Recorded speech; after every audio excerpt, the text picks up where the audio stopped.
மற்றொரு அண்மை செய்தியை பார்த்து வருகிறோம். இனி இ சேவை மையங்கள் மூலமாகவும் நாளை முதல் ஓட்டுநர் பழகுனர் உரிமம் பெறலாம் என தமிழ்நாடு அரசு அறிவித்திருக்கிறது. அதாவது LLR இனி இ சேவை மையங்கள் மூலமாக பெறலாம் என்று தமிழ்நாடு அரசு அறிவித்திருக்கிறது.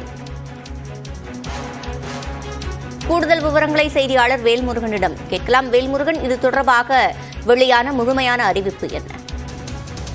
சிவரஞ்சனி, குறிப்பாக இனி இ சேவை மையத்திலேயே LLR என்று சொல்லக்கூடிய வாகனங்களை ஓட்டுவதற்கான அந்த பழகுனர் உரிமம் அப்படிங்கறது விண்ணப்பிக்கலாம் என்று தற்போது போக்குவரத்துறை ஒரு உத்தரவு கொடுத்திருக்கிறது.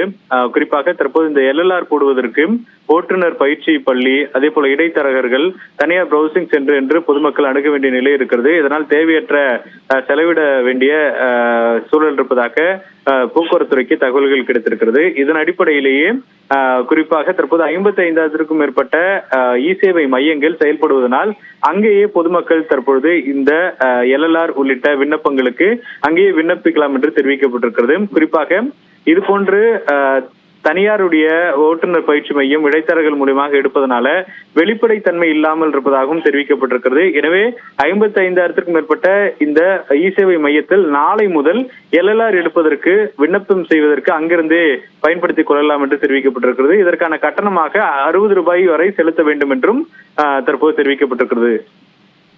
விவரங்களை வழங்கியமைக்கு நன்றி வேல்முருகன்.